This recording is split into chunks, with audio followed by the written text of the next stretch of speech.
Well, I would start really with saying that our perception of time has changed quite drastically.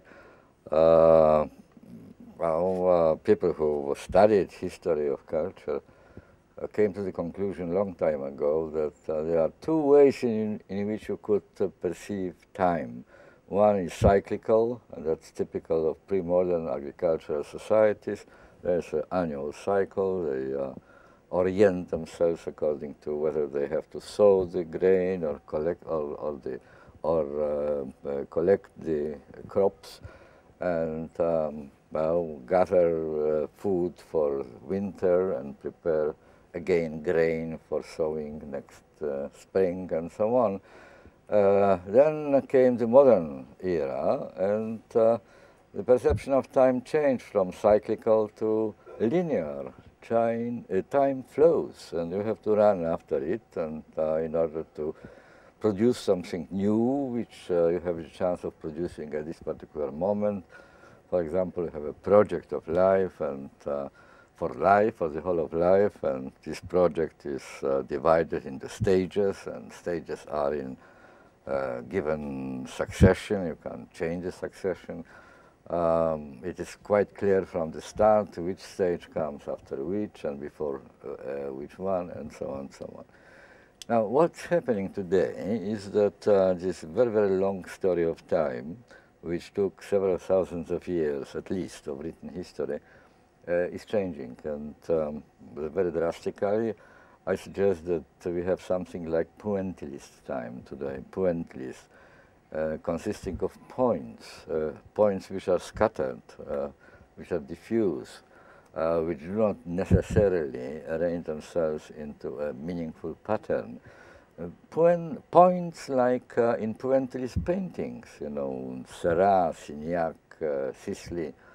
If you remember the famous school in post-impressionist art, or impressionist art partly, the picture consists of points, just points, colorful points, scattered all over the canvas. However, the artists, the pointillist artists, arrange these points for us so that we, the viewers, can come to the canvas and we see the figures, we have the wood, we have the trees, we see the beach coast and people swimming, or people that lying in sun and getting sunburned and so on. However, in our own life, which is not a painting, unfortunately, it is, well, perhaps we can find some meaning and pattern in it, but only retrospectively, when it is too late to change it. But when we go through it, there are just points. Now, points are very tricky things, because on the one hand, they don't have any dimension. We all remember from our elementary school lessons of geometry, point has no width, no depth, you know, no length. It is without dimension. Virtually doesn't exist. It is just an abstract notion. At the same time, we know that some points become big bangs. From one point, which was without dimension, universe was created. And if you read books in cosmology, if you can understand something in it, I find it very difficult to understand. But what I can understand is that you can get from there enormous amounts of information about what has happened in a fraction of a second after Big Bang, but no information whatsoever what happened, if anything, before Big Bang. Which means that when each point in time is pregnant with infinite possibilities, but you don't know in advance which one. And that creates the our living condition, a condition of human condition at the moment. We are moving from one point to another, knowing that there could be infinite possibilities in each one of them, and being frightened that we can lose them. We just overlook them. We were not prepared to grasp them. And because point is so narrow and so small, minimal, really, If you don't hurry in quickly enough, then you just miss the point and miss the opportunity.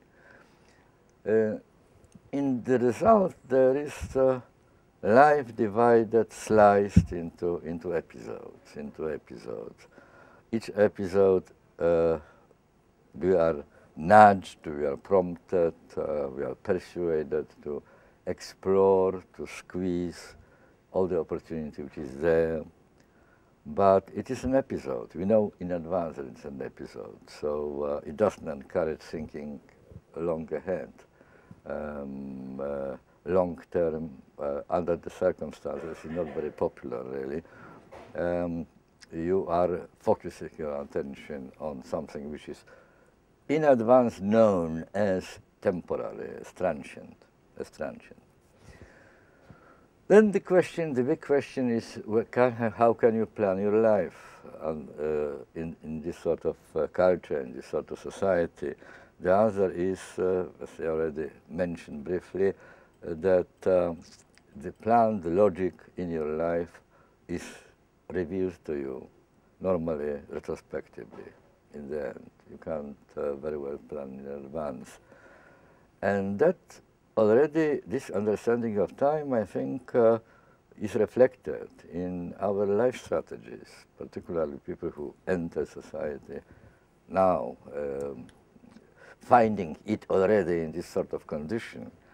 They wish to postpone as carefully as they possibly can long-term commitment.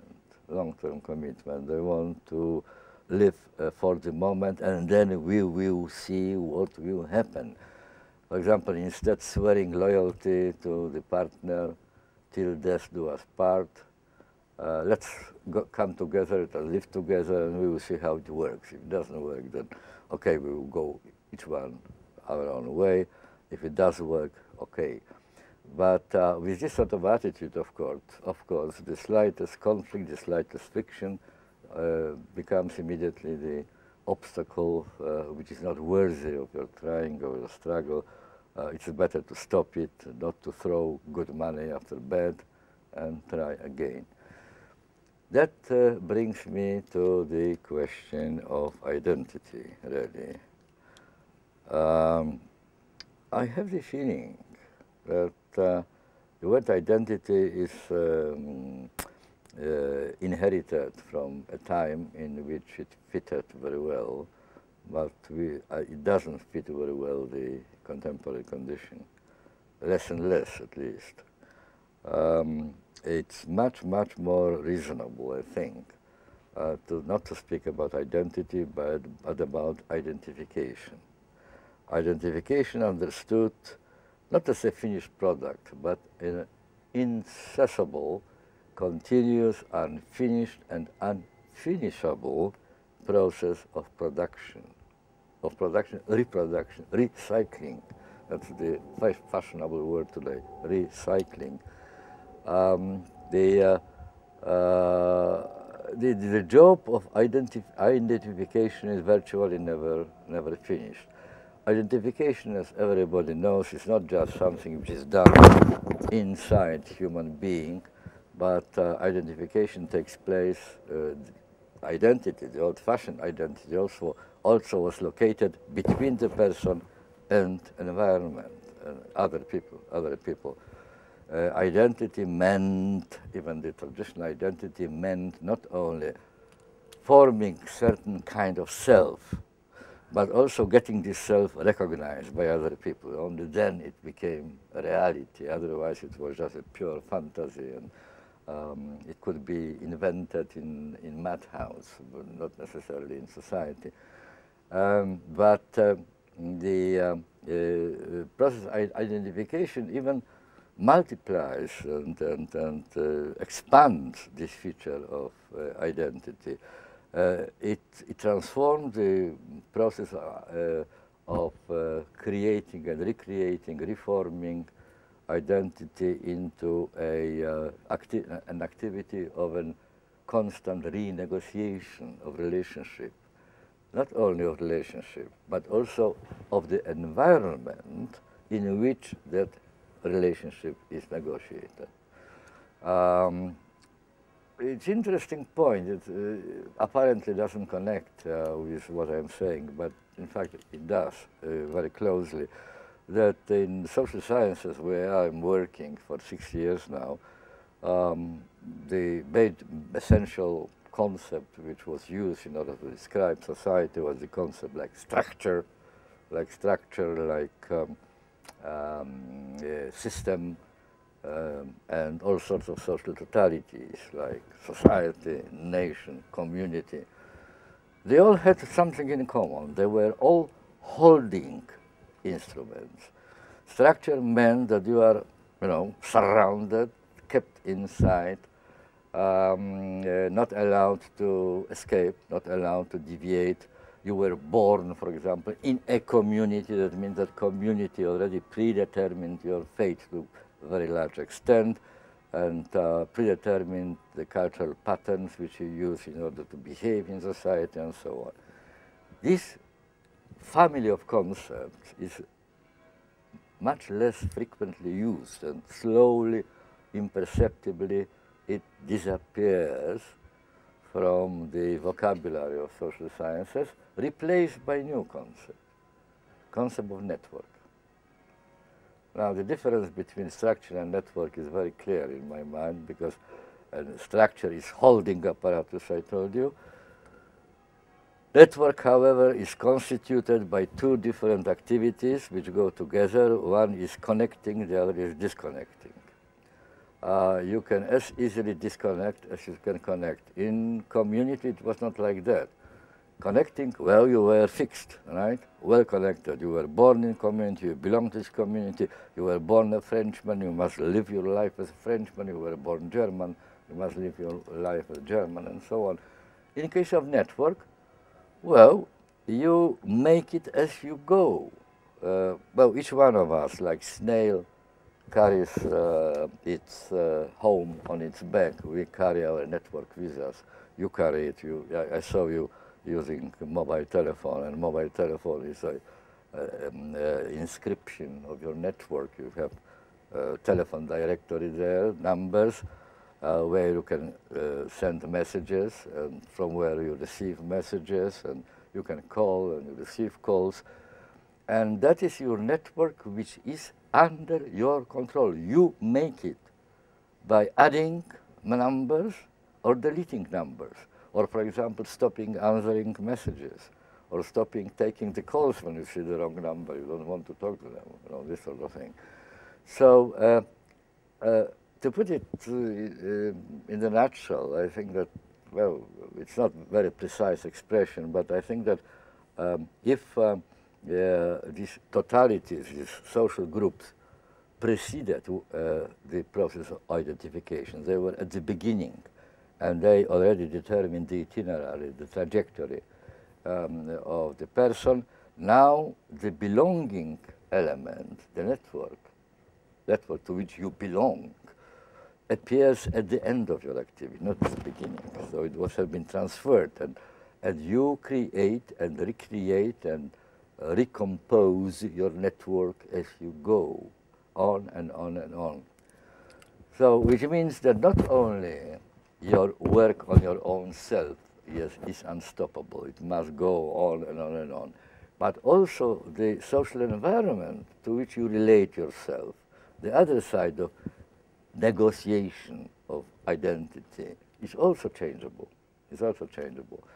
And these two processes, quite connected with each other, quite intimately, constitute, in fact, a frame in which your life itinerary is bound to be inscribed.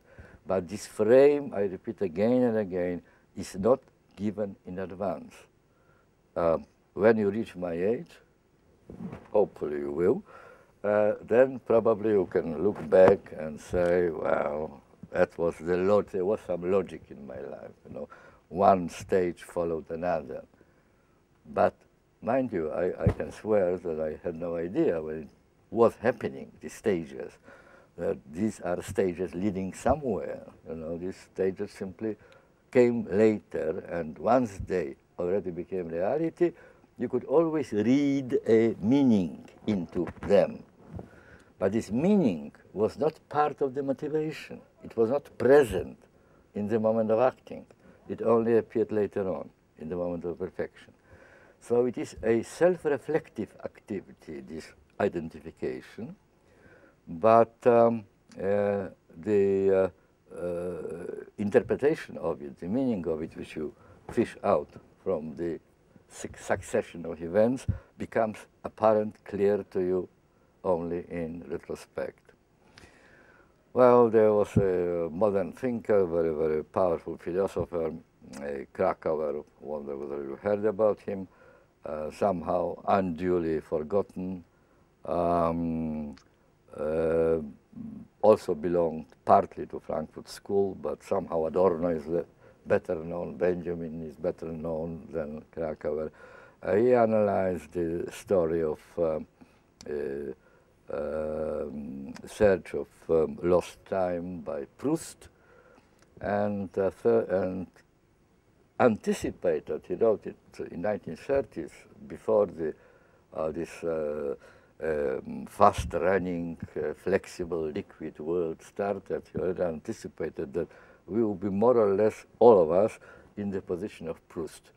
Proust wrote 6 volumes, and they were apparently, the volumes are apparently very loosely connected with each other. They don't constitute a continuous story with a logically developed, logical development of events.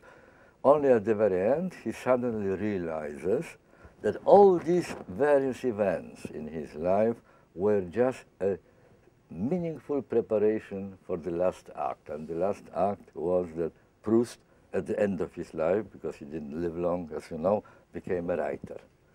So it was, in retrospect, clear to him. Now that was preparation to my undertaking the awful task of writing up, you know, some sort of analysis. And Krakow said that sooner or later we all will be in the same position. We will be living through life not knowing the meaning of it. And this is just the contemporary time. Was not like that in the past. Sorry? Was not like that in the past. Is something new about. Well, that became. I don't know whether it is new, but it becomes more and more apparent, more and more visible. We are more and more aware that that is the case. I repeat constantly on every occasion of discussing this sort of matter. When I was young, our model of thinking about life was taken from Jean-Paul Sartre. And Jean-Paul Sartre had this wonderful idea of projet de la vie, and projet de la vie was clear-cut. You know what sort of human being you want to be. What is your anticipated condition of being happy and leading decent and dignified life and so on.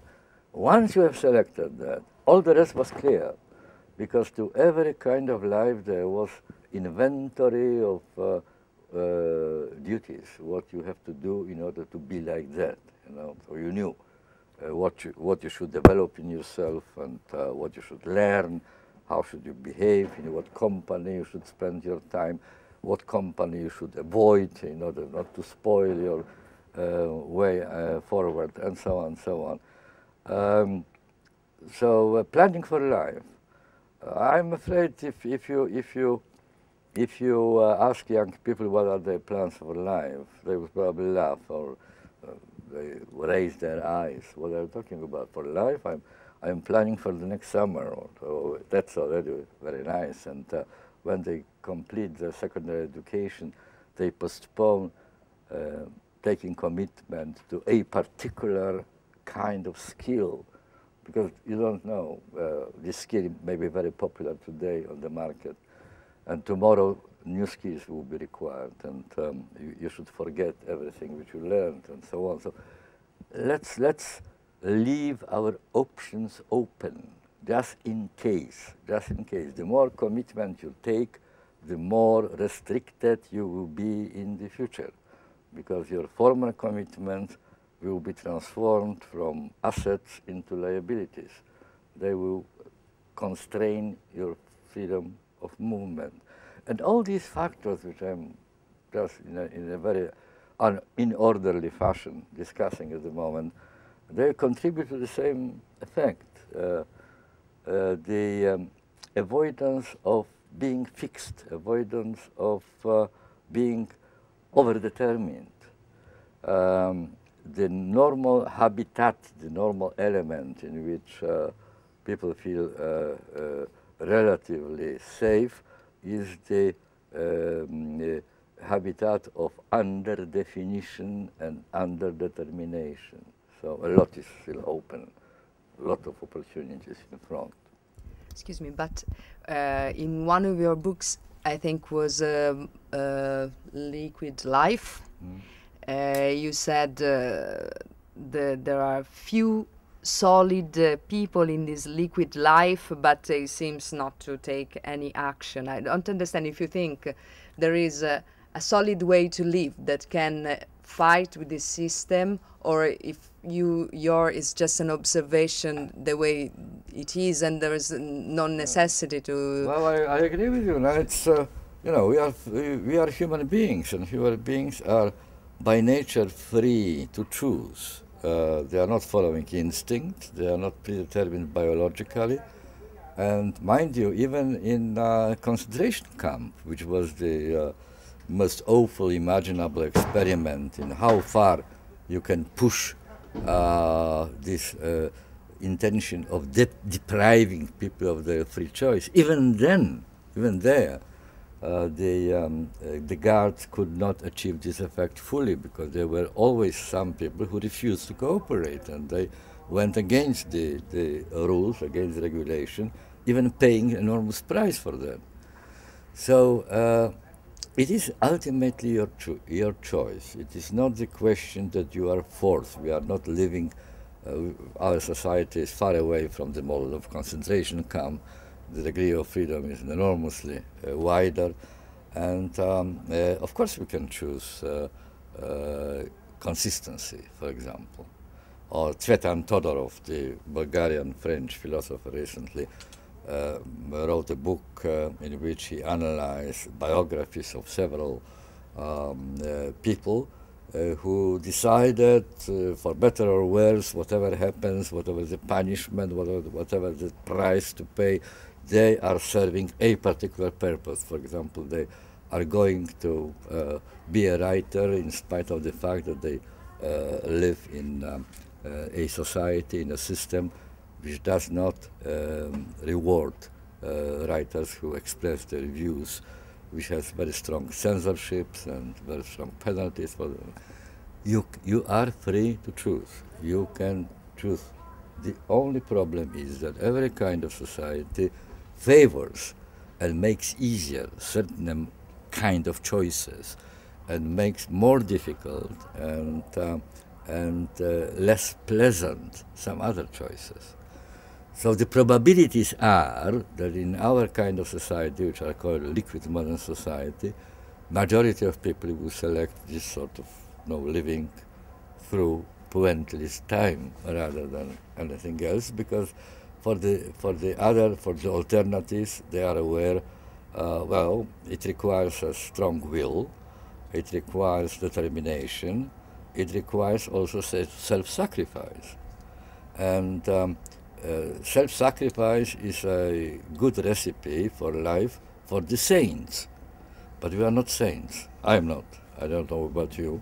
I am not a saint. So why should I, really, go for a kind of life which involves a lot of self-sacrifice? So I am, as a sociologist, I am not discussing psychological states of individual people. I am trying to find trends, tendencies.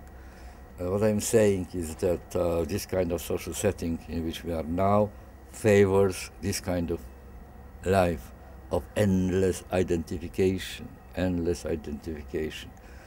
Look, other popular concepts which have been recently invented. Let us start from the beginning.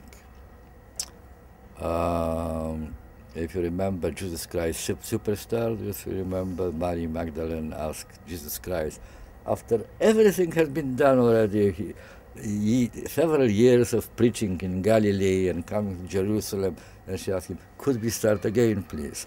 Now that's a very contemporary question. It wouldn't happen, 50 years ago. No one would invent such a possibility. But now people are constantly trying to start again, just to put the end to last episode and start from the beginning. Americans even invented even more juicy concept like born again.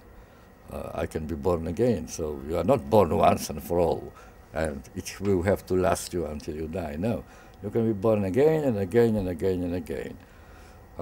Once upon a time, I used this metaphor, following Marshall McLuhan, who said that media are the message. I said that every kind of society, every kind of culture has such media which convey the message about its nature. So for the solid modern society, such a medium was photography, photographic paper. On photographic paper, you can print one image. You can't print another one on it, You can still destroy the image if you don't like it, but you can't print several times on the same photographic paper. And now, in liquid modern times, you have instead, now you had a tape, you have video camera.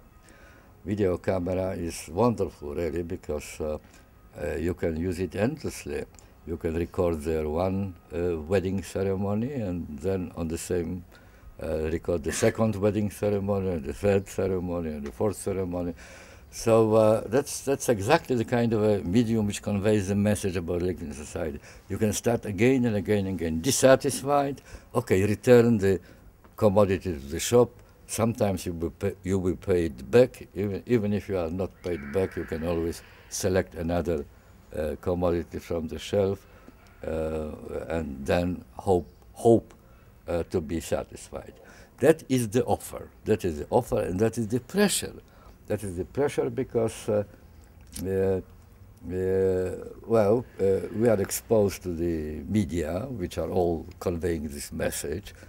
And there are advertisements, but not only commercials, open, sincere commercials which want to send a particular commodity, but even allegedly objective statements by a person, a high-class journalist who works for a particular glossy magazine or for a Sunday glossy attachment to a serious newspaper, and they tell you what is on and what is out.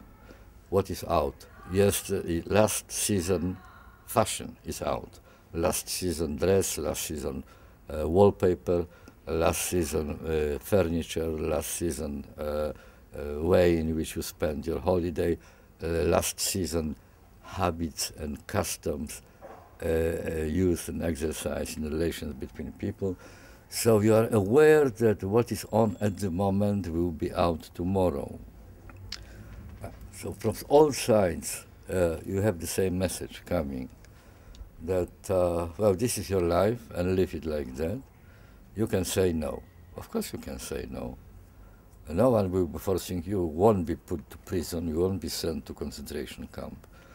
But your life will be difficult, really, because your network, for example, will lose its members if you insist that you stick to old-fashioned, already outmoded. But do you think makes sense, is necessary to say no, or you may find yourself alone suddenly. But you think is necessary to change this trend, or the position of an intellectual should be just describe what's going on without try to do something against I this? I wouldn't answer this question really. You know, once upon a time when I was very young, I thought that I can make the world better, and I tried even. I didn't like the experience really, so I rather came to the conclusion that there is no such thing as perfect society. Because once you have an idea of perfect society, then you start forcing people, because you already know what's perfect, right? You know what is good for them, so you start forcing people to improve themselves according to these lines. The only definition I have at the moment of good society is that good society is a society who is obsessed with the idea that it's not good enough. So it, constantly wants to make itself better. That's a good society. Society which says about itself it is the best possible imaginable society is a dreadful society. Now, that's not a good society. Society which thinks that it's not good enough is a good society. That's the only thing. That's the first answer. And the second answer is that when you look back into past societies, types of societies, if you read anthropological literature from other cultures, you will find out that every culture, every type of society is a selection from enormous amount of possibilities. And selection is always to some extent one-sided. Some elements are emphasized, some other elements are undermined, played down, or completely non-existent, or even prohibited. So every society has its virtues, every society has its vices. The problem is that you can't have only virtues without vices. I don't know of such society which was perfect from this point of view. I don't remember it ever being like that. In this context, I always recall Zygmunt Freud, who wrote this book, Civilization and Its Discontents. It was almost 80 years ago when he wrote it. And then he said that civilization is a trade-off, it is an exchange. You give something, you get something. It is never, civilization is never, the container full of gifts. They are gifts, but also a price you pay for it. And Sigmund Freud said then, 8 years ago, that all the problems of a civilized person, all the sufferings, all the ailments, psychological problems and things like that, come from the fact that civilization offered us a lot of security, which is very precious value, but the price which we have to pay for it is freedom. Security comes with limitation of freedom, reduction in freedom. You can't follow your instinct. You can't. You must control them. You must develop a lot of self-control, and which means that many things which you desire when you passionately want and so on, you can't achieve. But this, we live in civilized society. But this, you don't. I was surprised when you said this in the conference, because it's a kind of subject could seems to justify the war. This kind of subject, for example, U.S. brings to justify to cut freedoms because of security. Well, I'm sure it was like that. Of course, it was like that, and that what I call solid modernity, the kind of modernity which preceded liquid modernity, had this totalitarian inclination, which was constant danger there and threatening the kind of situation was there. But why I mentioned Sigmund Freud in this context, because I would say I believe that Sigmund Freud would change his characterization of civilization today. He would say that it is the other way around, that our civilization secured for us a lot of freedom. We are free to select our own life, self-assert, to lead the kind of life which we prefer, and avoid kind of life which we don't.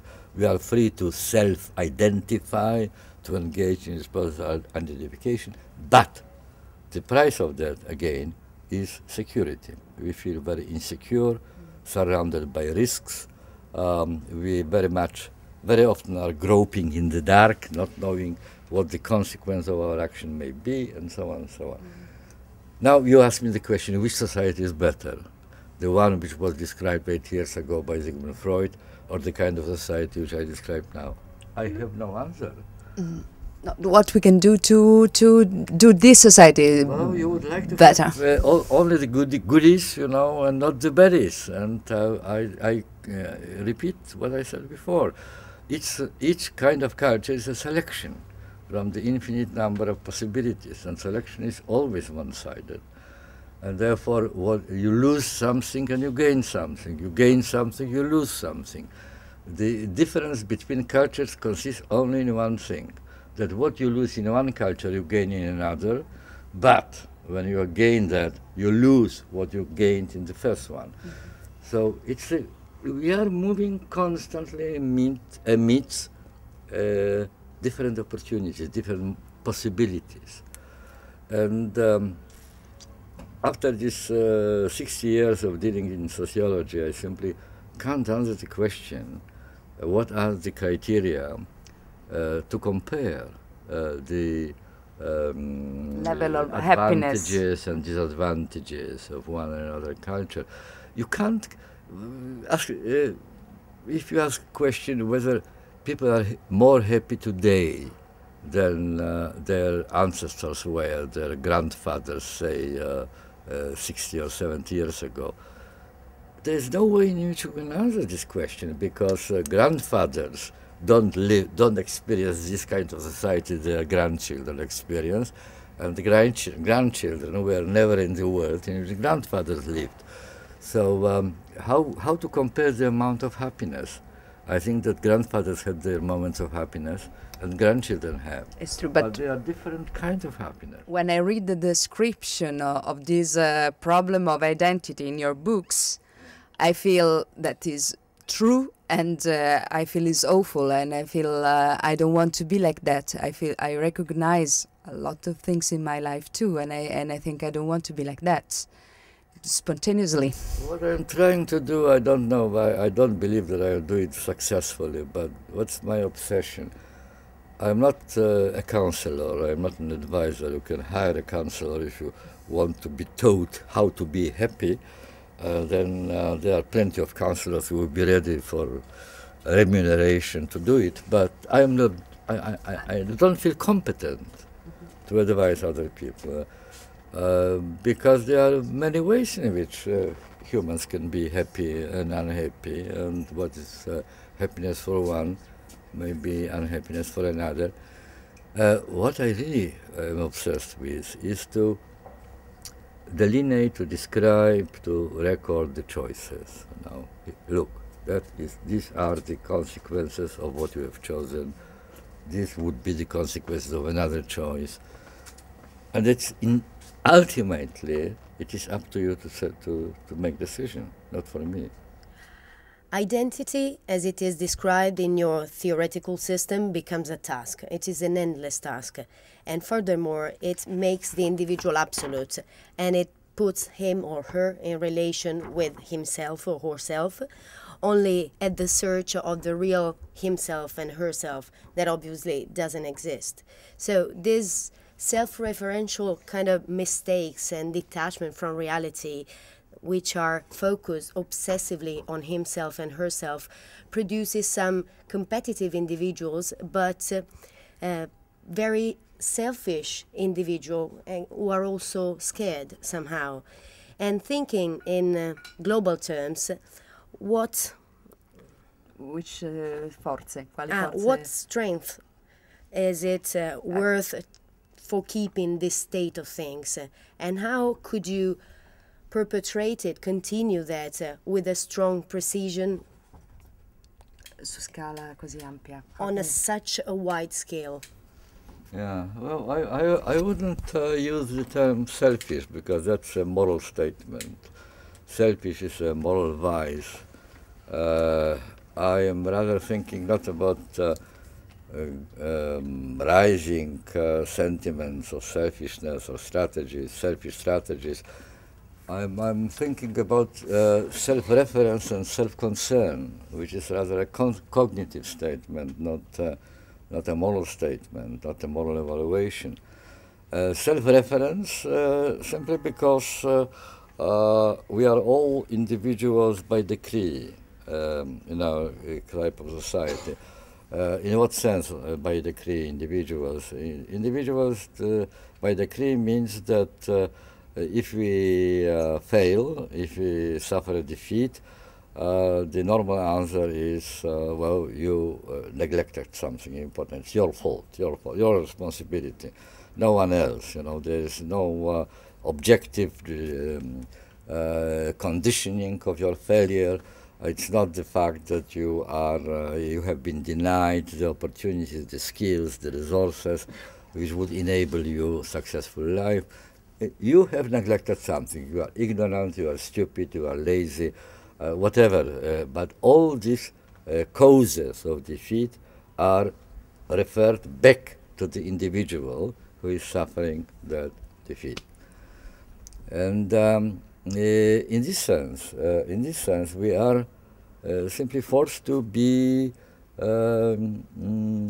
self-concerned and self-referring our action, being aware that we will be charged with all the results of our effort. Now, between individual by decree or individual de jure and individual de facto, there is, of course, a long distance. We are struggling, being already cast in the position of individuals de jure, we are struggling to become individuals de facto, and I think that's one of the major motives, in transformation of this problem of identity, which can be selected and cultivated consistently over a long period of time by the process of rather passionate and impatient identification, jumping from one beginning to another, trying this, trying that, and so on. But having said that, about the self-referentiality and coming back upon yourself and being concerned with yourself and so on, the habit which is confirmed in all reality television, when someone is kicked out from Big Brother or from The Weakest Link or any other quiz of the show of this kind, he or she is invited in front of the camera, and she has or he has to confess what mistakes they made which caused being excluded, kicked out from the team, and so on, so on. So they accept the dominant idea that we are guilty, we must have made a mistake. All our suffering is product of our own activity.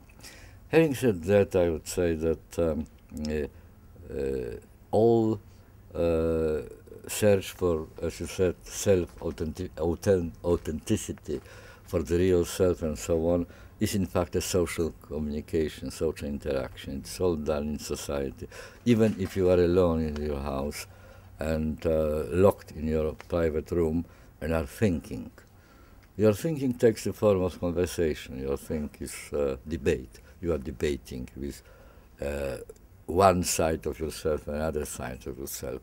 There are other people present in your thinking as well, what their reaction would be to what you are going to do, how they would like or dislike what you decided to be your next step, and so on, their reactions.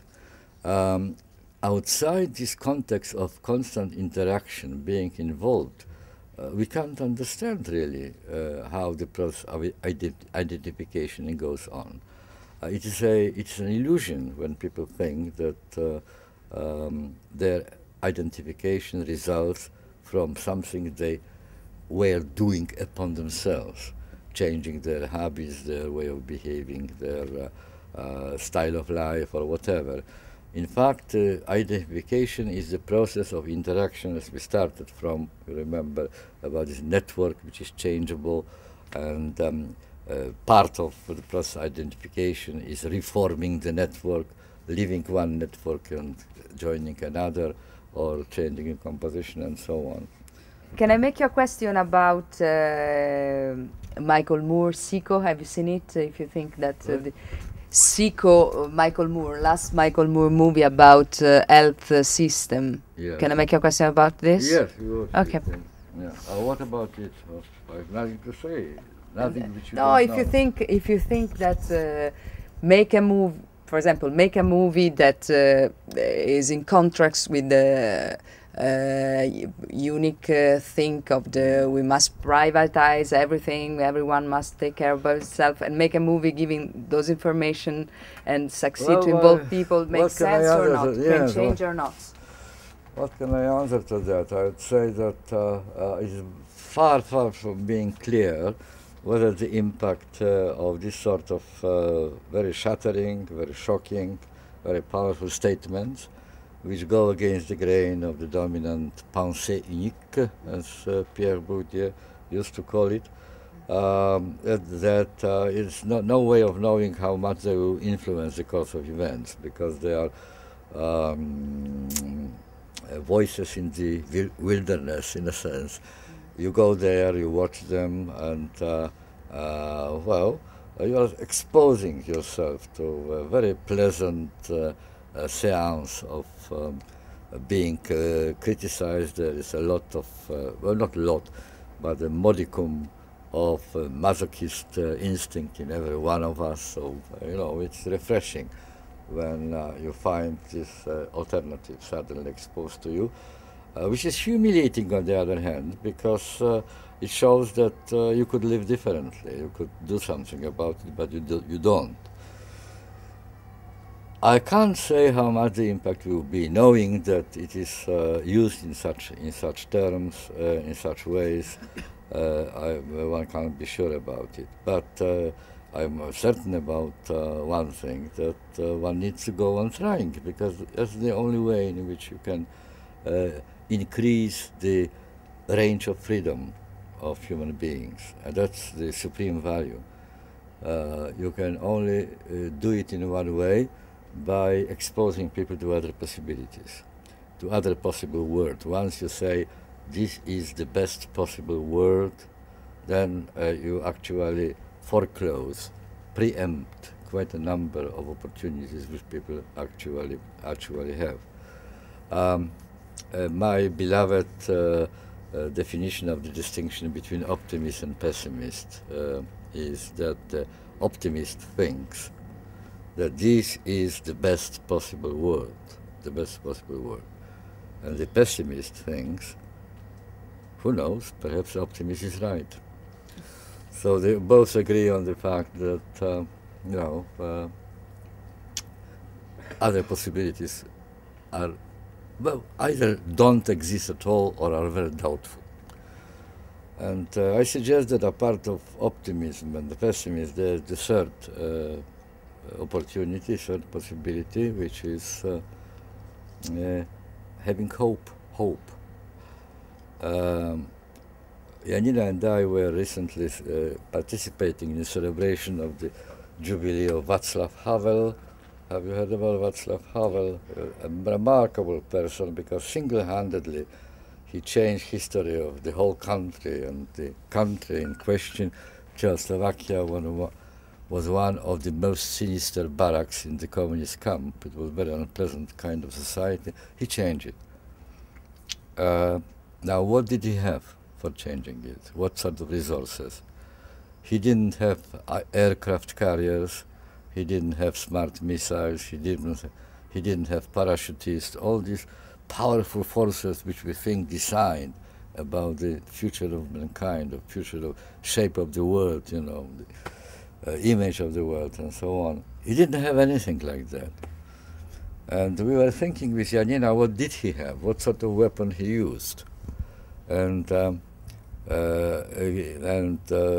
consulted with Václav Havel, and he agreed. And he had three things. One was hope. And hope, mind you, that's a very important point. Hope is not a prognosis, not a prognostication. Prognostication is something you derive from statistical tables. You make a public opinion poll, majority of people think this way, well, that's the future. He never consulted statistical tables. If he did, he would probably stop acting completely, because great majority of Czechs and Slovaks thought that that is the only possible world and there is no other. But he had hope, which is not prognostication. The second was courage, because he spent most of his young years in prison, so it needed a lot of courage to be ready to self-sacrifice for his beliefs. And the third was sheer stubbornness. He was a very stubborn man. Stubborn, obstinate, you know. He just insisted that he is right, and he went on and on and on, whatever happened. Now, these three weapons, hope, courage, and stubbornness, are very primitive weapons. They are not high-tech. They exist since Paleolithic times, right? Everyone has a modicum of hope, modicum of courage, and modicum of determination, of stubbornness. The only difference between Václav Havel and ordinary people like myself is that we, the ordinary people, don't very frequently use these weapons. We have them, but we don't use them. Václav Havel used them. That's the difference. Now, it's my answer, I think, to your question. One has to use these weapons. And these films to which we referred are very important examples of using them. Now, for most part of the time, Václav Havel had no idea whether he would be victorious in the end or not. In fact, the collapse of the system came to himself as a surprise. But he contributed to it. He made it possible, among other people. Okay. Right. Thank you.